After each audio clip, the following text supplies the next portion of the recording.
بسم اللہ الرحمن الرحیم۔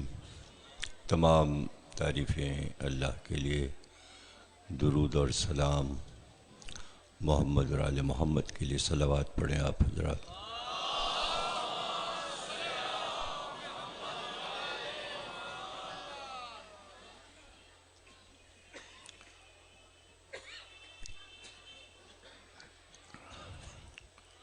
بزم محفل، جشن باب الحوائج شہزادہ علی اصغر سے منسوب ہے، اور جیسا کہ ہمارے ابھی اسٹیٹ سیکریٹری صاحب کہہ رہے تھے کہ 10 رجب آمد ہے شہزادے کی اور شب لگ چکی ہے۔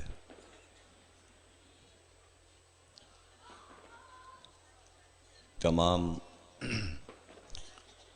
مورخین نے 10 لکھی ہے، یہ 9 کہاں سے آ گئی یہ مجھے نہیں معلوم، بغیر کسی حوالے کے 9 تاریخ کس طرف سے آئی یہ سمجھ میں نہیں آیا۔ بہرحال ہے 10 اور 10 ہی ہونا چاہیے۔ لکھنے والوں نے اس کی دلیل بھی قائم کی ہے۔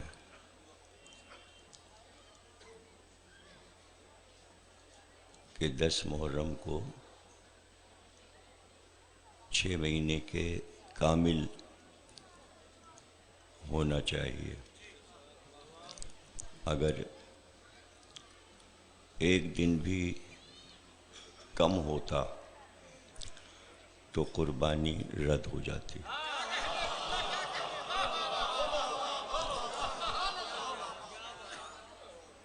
چونکہ احکام ذبیحہ میں 6 ماہ کا مکمل ہونا چاہیے۔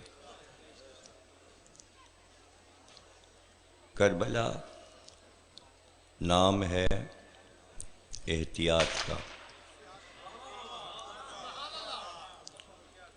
اور اس پر میں پورا اشرا بھی پڑھ چکا ہوں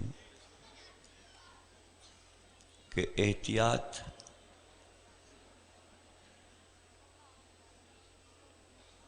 ازل سے اور واقعہ ہونے تک اور واقعہ ہونے کے بعد قیامت تک بڑی احتیاطیں۔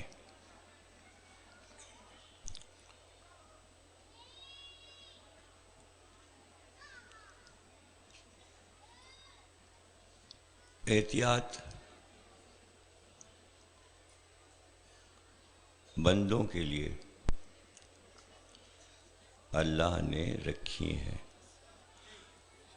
تاکہ انسان بہک نہ جائیں۔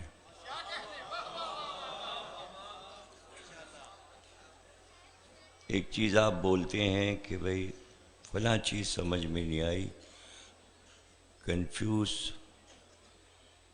ہو رہا ہوں۔ یہ لفظ کنفیوز جو ہے نا انگلش کا، 14 معصوم کنفیوز نہیں کرتے۔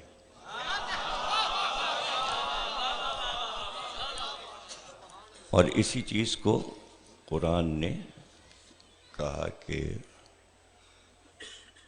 الف لام میم کے فوراً بعد کہ بھئی لا ریب،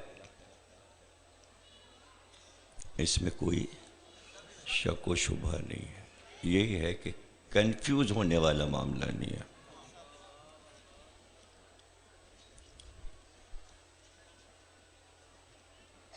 احتیاط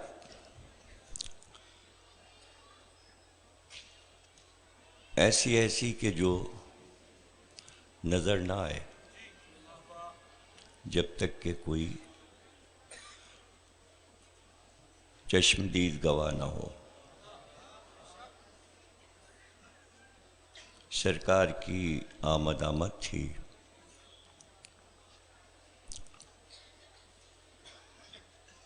اور عبد المطلب کے گھر کا صحن فرشتوں اور حوروں سے بھرا ہوا تھا، اور مکے کے چاروں طرف ملائکہ کا پہرا تھا، اور کوئی ایسا نور ساطع ہو رہا تھا پیشانی آمنہ سے کہ عرش تک روشنی جا رہی تھی۔ ابلیس پریشان تھا کہ آج مکے میں کیا ہے، چلا تو جاتا تھا وہ مکے کے اندر، اس لیے کہ تمام اس کی برادری آباد تھی،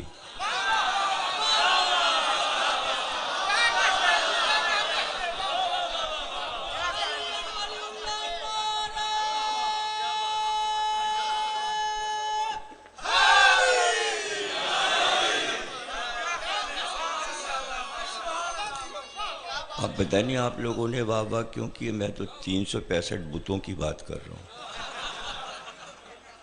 وہی اس کی برادری ہے۔ تو جہاں وہ بے دھڑک چلا جاتا تھا، آج اس کو جبریل بہت جلال میں نظر آیا۔ اس نے کہا دوسرے رخ سے چلے جائیں گے، ادھر گیا تو وہاں بھی جبریل نظر آئے، چاروں رخوں سے شہر میں جانا چاہا اس نے، لیکن کہا اچھا یہی بتا دو کہ آج مکے میں کیا جشن ہو رہا ہے۔ کہا آج وجہ خلقت کائنات ظہور میں آ رہا ہے۔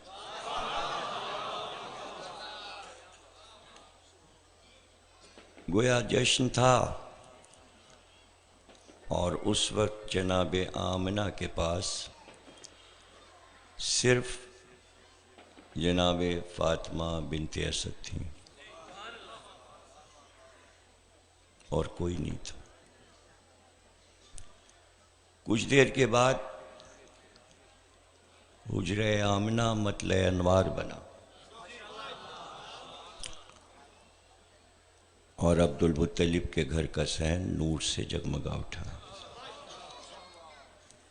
جناب فاطمہ بنت اسد تیز قدموں کے ساتھ حضرت ابو طالب کے پاس آئیں اور کہا میرے والی، میرے وارث، میرے سرتاج، مبارک ہو، اللہ نے آمنہ کو ایک چاند سا بیٹا عطا کیا۔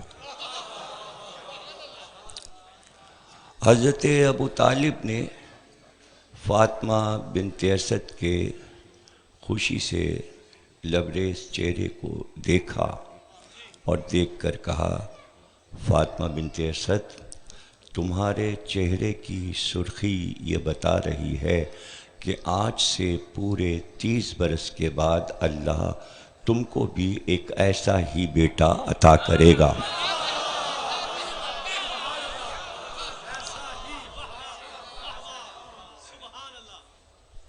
30 برس۔ اب جو بات میں نے کہی احتیاط کی، کہ اللہ کی اتنی احتیاط کہ اس دن ابلیس مکے میں نہ آنے پائے، اور ابو طالب کی یہ احتیاط کہ کہا آج سے پورے 30 برس کے بعد۔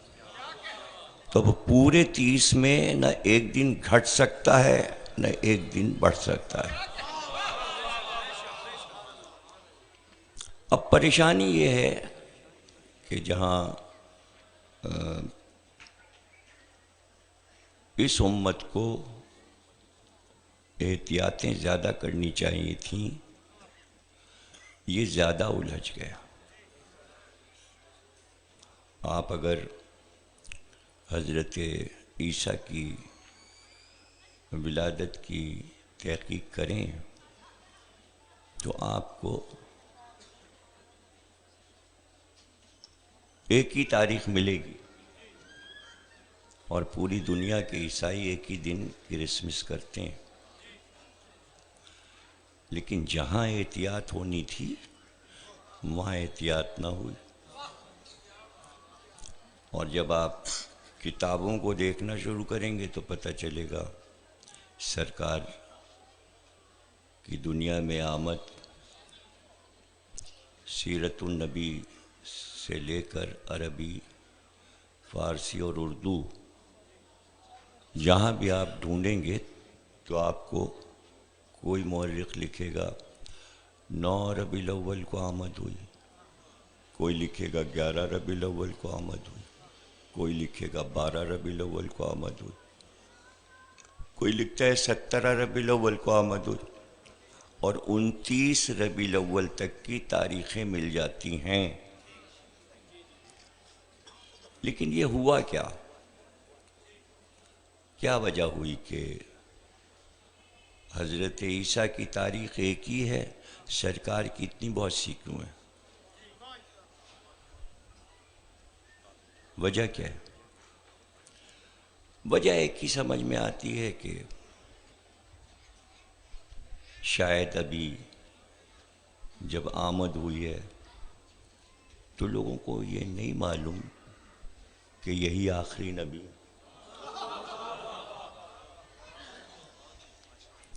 تو کیا لکھتے، کیسے لکھتے؟ جب کسی کو یہ پتہ ہی نہیں کہ یہی نبی ہیں تو صحیح تاریخ کیسے نوٹ کر لیتے؟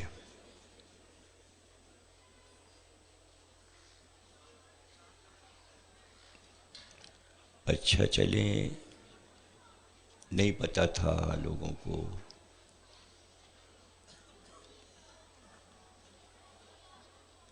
تو وفات کی تاریخ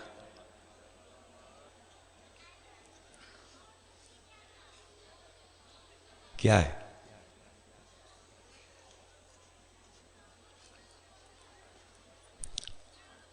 ان کا یہی ہے 12۔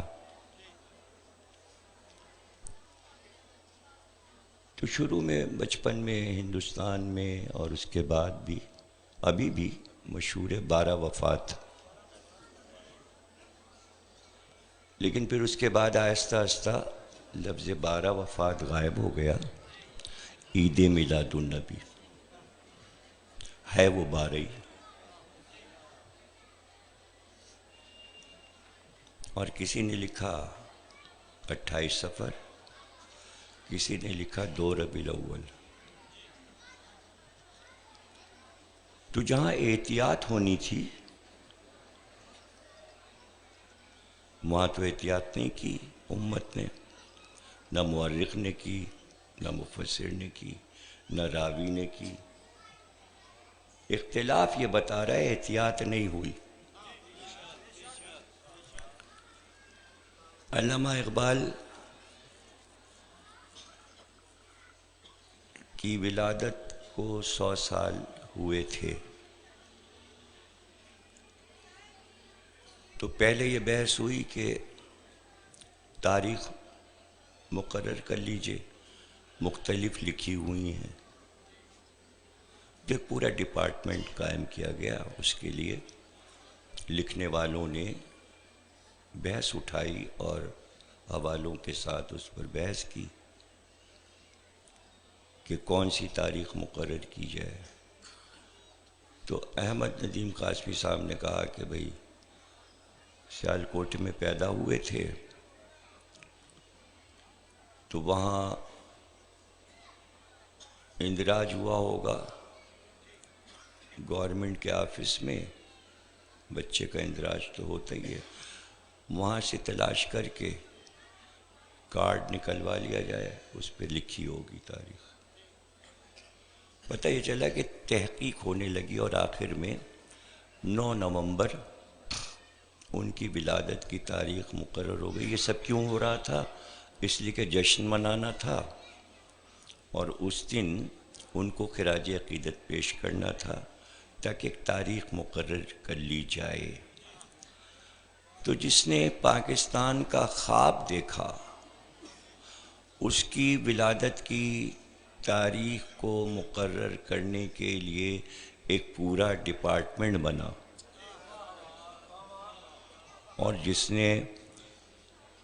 نے اسلام کی تعبیر دی،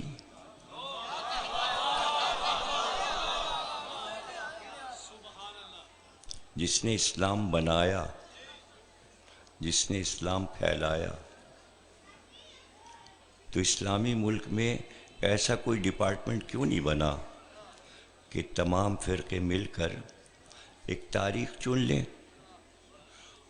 اور کہیں کہ بھئی ہم متفق ہیں ایک تاریخ پر، ریسرچ ہو گئی ہے، طے ہو گیا ہے ایک تاریخ۔ تو اس میں بھی احتیاط نہیں کی گئی، 70 سال تو گزر گئے۔ وہ کہیں گے صاحب ہم تھوڑی ذمہ دار ہیں، اور بھی تو اسلامی ملک ہیں، 57-58 اسلامی ملک ہیں، وہ کریں سرکار کا ریسرچ۔ ہم نے تو اپنے علامہ اقبال پہ کر لی، قائد اعظم پہ کر لی۔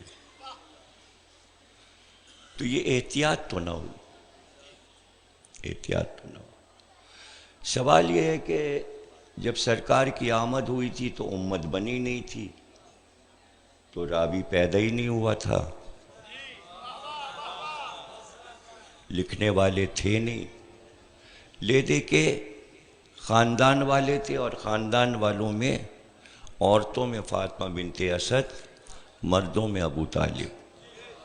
لیکن سرکار جب گئے پردہ فرمایا تو اس وقت تو پوری امت تھی، بہت سے راوی تھے، لکھنے والے تھے، پورا مدینہ بھرا ہوا تھا، پورا عرب مسلمان ہو چکا تھا، اور پھر بھی احتیاط نہ ہوئی کہ صحیح تاریخ وفات کی ہی مل جاتی۔ تو کیوں ہوا ایسا؟ پھر وہی والی بات آئے گی کہ احتیاط نہیں برتی گئی، اس لیے کہ ولادت کی صحیح تاریخ ابو طالب کو معلوم تھی، اور وفات کی صحیح تاریخ علی کو معلوم تھی۔ ابو طالب کے ایمان انکار کر کے ولادت کی تاریخ کھو دی، علی کا حق غصب کر کے وفات کی تاریخ کھو دی۔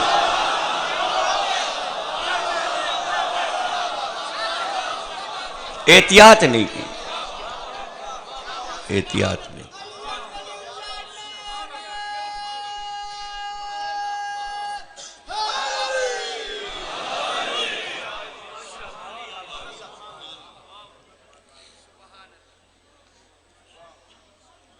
تو آپ دیکھیے کہ جیسا کہ میں نے کہا کہ معصوم احتیاط برتتا ہے، اور کربلا نام ہے احتیاط کا۔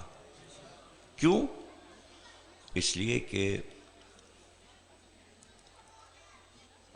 امت کوئی اوپر سے کلمہ پڑھ کے تھوڑی آئے گی، مختلف نشیب و فراز سے لوگ گزرتے ہوئے اسلام کی طرف آ نکلیں گے اور کلمہ پڑھ لیں گے، اور پھر آہستہ آہستہ ایمان مضبوط ہوتا جائے گا۔ اس چیز کو میں نہیں کہہ رہا بلکہ قرآن بیان کر رہا ہے، اور قرآن نے ہی یہ بات کہہ دی کہ اب تم لوگوں نے اسلام قبول کر لیا ہے، اور دیکھو زبان پر تو آ گیا ہے، اب دل میں اتارو، اور اب ایمان کی طرف بڑھنا شروع کرو۔ اسی لیے درجات رکھ دیے گئے، پہلے مسلمان ہے، پھر مومن ہے، پھر متقی ہے، پھر محسن ہے، درجات بڑھاتا ہے، یعنی اب آگے بڑھو اور ترقی کرو۔ تو بڑھتے بڑھتے ظاہر ہے کہ پھر وہ سلمان بھی بن جاتا ہے، اور پھر وہ سلمان و منا اہل البیت بھی بن جاتا ہے۔ تو درجات ہیں۔ تو ظاہر ہے کہ اگر ابتدا ہے تو اس میں پھر احتیاط لازم ہے. تو معصوم یہ چاہے گا کہ کنفیوز نہ ہو جائے امت کا کوئی امتی، اس لیے وہ احتیاط برتتا ہے. سرکار کی پوری زندگی ایک ایک لفظ، ایک ایک حدیث، ایک ایک آیت کی تفسیر اس طرح پیش کر دی جائے کہ کہیں بھی بہکنے کا امکان نہ رہے. اس کی کوشش یہ ہے کہ کہیں پر بہکنے نہ پائیں، اور بہکانے والا پیچھے لگا ہوا ہے. اور بار بار قرآن میں کہا جا رہا ہے یہ تمہارا دشمن ہے. جو آدم ہی سے کہہ دیا گیا تھا کہ آدم یہ ابلیس تمہارا اور حوا کا دشمن ہے، ہوشیار رہنا اس سے. تو جب آدم سے کہا گیا تو پھر قوموں سے کیوں نہ کہا جاتا کہ یہ تمہارا کھلا ہوا دشمن ہے، عدوم مبین کھلا ہوا دشمن ہے، اس سے ہوشیار رہنا. تو بہکانے والا پیچھے لگا ہوا ہے. تو معصوم کا کام ہے کہ وہ احتیاط برتے تاکہ ذرا سی بھی گنجائش ابلیس کو ملے نہ. یہ ہے احتیاط. احتیاط آپ کو علی کی زندگی میں بھی ملے گی، امام حسن کی زندگی میں ملے گی، امام حسین کی زندگی میں ملے گی، اور پھر آگے تک آپ دیکھتے جائیں گے کہ کربلا کا واقعہ ہونے تک حسین ابن علی کی احتیاطیں کیا کیا ہیں. آپ دیکھیے کہ حسین کے ساتھی 72 ہو جائیں گے کربلا میں، اور 72 سے زیادہ بھی ہو سکتے ہیں، لیکن اتنی احتیاط برتی جا رہی ہے کہ خواتین میں کتنی عورتیں جائیں گی، بچے کتنے جائیں گے، مرد کتنے جائیں گے، نوجوان کتنے جائیں گے. احتیاط. سامنے ام سلمہ بھی کھڑی ہیں، ام البنین بھی ہیں، لیکن نہ ام سلمہ جا رہی ہیں ساتھ میں کربلا، نہ ام البنین جا رہی ہیں. حسین کی تمام بیویاں جا رہی ہیں، امام حسن کی تمام بیویاں جا رہی ہیں، علی کی بیٹیاں جا رہی ہیں، عقیل کی بیٹیاں جا رہی ہیں، جعفر کی بیٹیاں جا رہی ہیں، رسول کی نواسیاں. لیکن ام المومنین ام سلمہ نہیں جا رہی. یہ ہے واقع کربلا میں حسین کی احتیاط کہ اگر کربلا ام سلمہ کو لے جاتے کہ نانی چلیے تو کیا نانی تیار نہ ہو جاتی چلنے کو. لیکن حسین کو معلوم ہے کہ اگر وہاں چادر لٹے گی تو لوگ کہیں گے ام المومنین کی چادر بھی حسین کی وجہ سے لٹی، نہ لے جاتے نہ چادر لٹتی. نبی کی بیوی کی توہین ہو گئی. یہ ہے احتیاط. اور ام البنین اس لیے نہیں جا رہی ہیں کہ عباس کی ماں ہے. یہ بھی احتیاط ہے کہ وہ ایک صاحب جلال بیٹا، تو مزاج تو عباس کا جانتے ہیں، حسین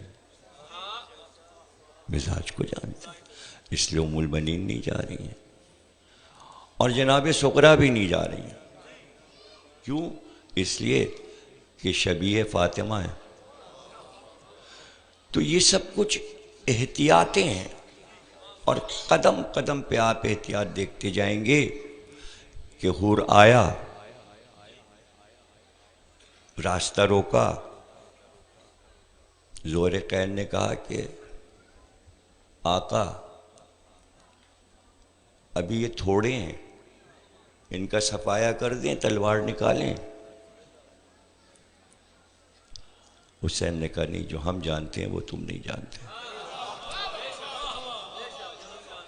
احتیاط. اس لیے کہ زہیر کو نہیں معلوم تھا کہ اس کو آنا ہے، اور حسین کو معلوم ہے کہ یہ 72 میں شامل ہے، پیچھے پیچھے آئے گا، ابھی ساتھ ساتھ چلے گا، اور ایک رات گزرے گی کہ صبح کو یہ آ جائے گا. تو یہ سب احتیاط ہے. علی اصغر کو حسین دوپہر میں نہیں لائے، دن پورا گزر گیا تب لائے، تاکہ 6 مہینے کا آخری دن پورا گزر جائے۔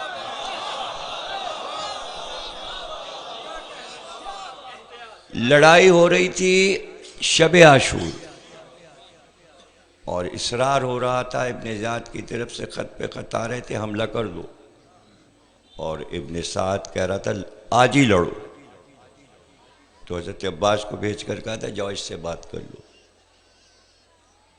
گفتگو ہوئی، وہ چاہتا ہے جنگ آج، آپ نے کہا نہیں، ہم آج نہیں لڑیں گے، یہ احتیاط ہے۔ اگر 9 کو لڑائی ہو جاتی تو علی اصغر کی 6 مہینے کی عمر میں 1 دن کم تھا۔ احتیاط، پوری عباس کی شہادت، پوری علی اکبر کی شہادت، اور خود حسین کی اپنی شہادت، کہاں کہاں احتیاط کی گئی ہے، تاکہ جب واقعہ انٹرنیشنل بن کر دنیا کی ہر قوم کے سامنے آئے تو یہی احتیاطیں ان کے کام آئیں۔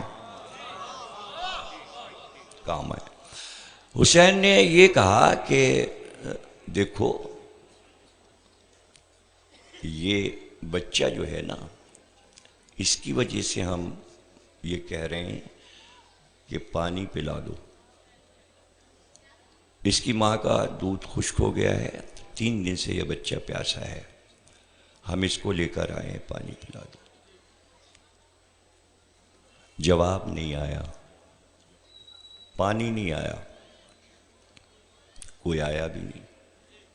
آپ نے فرمایا اچھا تم یہ سمجھ رہے ہو کہ شاید میں اس بچے کے بہانے سے پانی خود پیوں گا، تو لو پھر ہم نے ان کو جلتی ریتی پہ یہ لٹا دیا دے، اور تم خود آؤ ان کو پلا جاؤ، احتیاط، تم آؤ ان کو خود پلا جاؤ۔ اب اتنی احتیاط، اللہ اکبر، کچھ دیر چند ساتھ انتظار کر لیتے کہ شاید کوئی آ جائے، ابھی تو رکھا تھا زمین میں کہ دوڑ کر گود میں اٹھا لیا۔ احتیاط، تو رکیے تو ذرا، شاید کوئی آ جائے، آپ نے تو ابھی زمین پہ رکھا، ابھی اٹھا لیا، کہاں رکھا تو تھا ہم نے زمین، لیکن ہمیں بتانا ہے کہ ہم احتیاط کتنی کر رہے ہیں۔ ذرا سی ایڑی رگڑی نہیں کہ چشمہ نکلا نہیں۔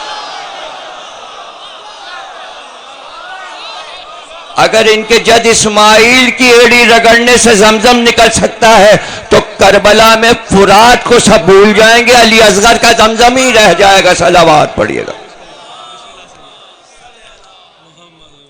شکریہ شکریہ شکریہ۔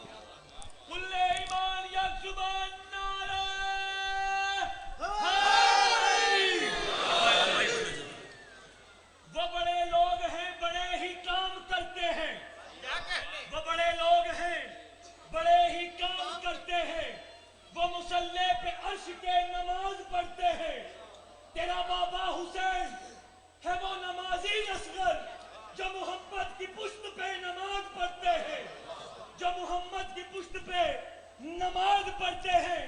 تو نے عشق کی نماز ادا کرنے کی خاطر بابا کے ہاتھ کو مصلی بنا دیا۔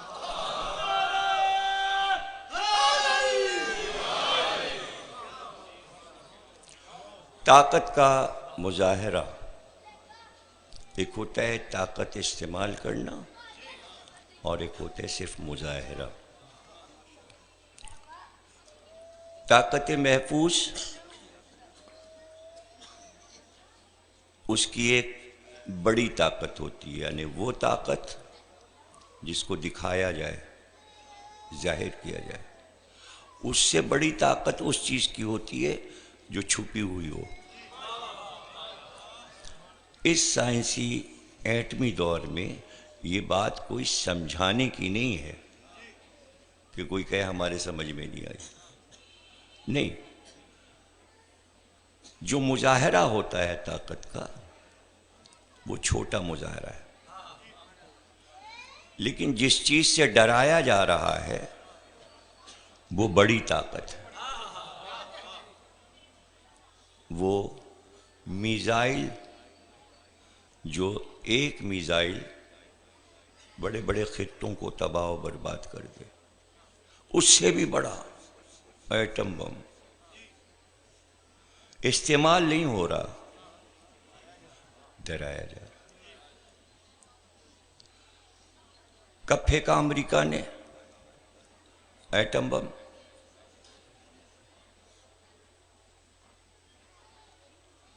جب بالکل مجبور ہو گیا، کوئی راستہ نہیں تھا، ان کا آخری ہتھیار استعمال کر ڈالا.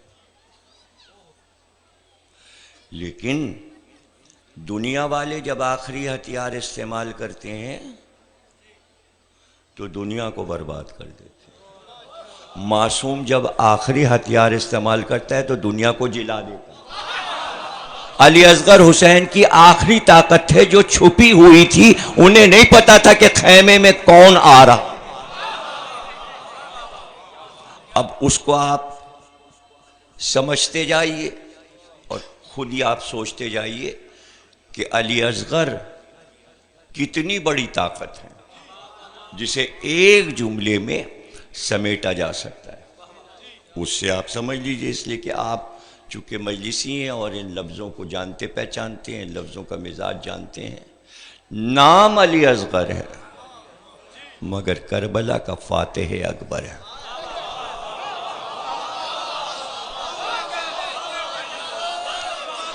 نام علی اصغر ہے، کربلا کا فاتح. دیکھیے، لڑتے رہنا، دشمن کو شکست دیتے رہنا، یہ کوئی بڑا کارنامہ نہیں ہے. کوئی سمجھے کہ صاحب پے در پہ ہم نے حملے کر کر کے شکست دے دیجیے شکست آپ، لیکن یہ کامیابی نہیں. کامیابی کیا ہے؟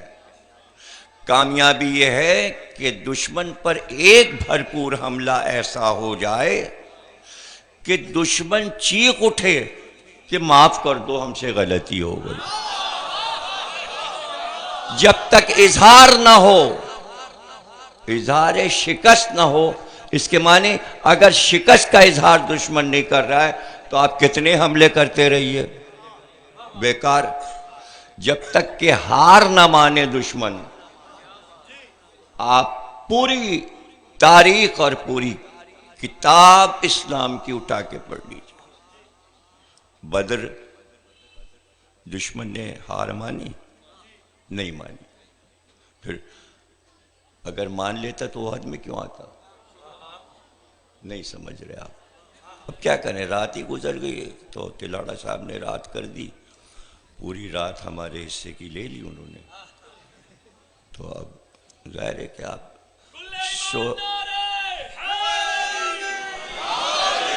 سوتے ہی میں سنیے، غنودگی میں سنیے. ہاں، اور کیا. دشمن اگر بار بار آ رہا ہے تو ہار نہیں مانی. اب بھی نہیں سمجھے؟ نہ مانی، نہ سمجھیے، نہ مانی. احد میں بھرپور حملہ تھا، دشمن نے ہار نہیں مانی، اور تیاری سے آئیں گے. بدر کے بعد جتنی تیاری سے احد میں دشمن آیا تھا، 4 ہجری میں احزاب میں، خندق کی لڑائی میں اس سے زیادہ طاقت بڑھا کے آیا. اسی لیے کہتے ہیں احزاب. احزاب یعنی جتنی سیاسی پارٹیاں ہیں سب یکجا ہو گئیں، جتنے حزب ہیں سب ایک جگہ ہو گئے محمد کے خلاف. بھرپور حملہ ہوا، علی نے ان کے سب سے بڑے پہلوان کو مار دیا. شکست دے دی؟ نہیں دی، اس لیے کہ انہوں نے اقرار نہیں کیا. ابھی بھی نہیں سمجھے آپ؟ پتہ نہیں کتنی دیر میں آپ سمجھیں گے. 7 ہجری میں یہودی اکٹھا ہو گیا، مضبوط ہو گیا، اور پھر جناب جو حملہ ہوا، زبردست حملہ.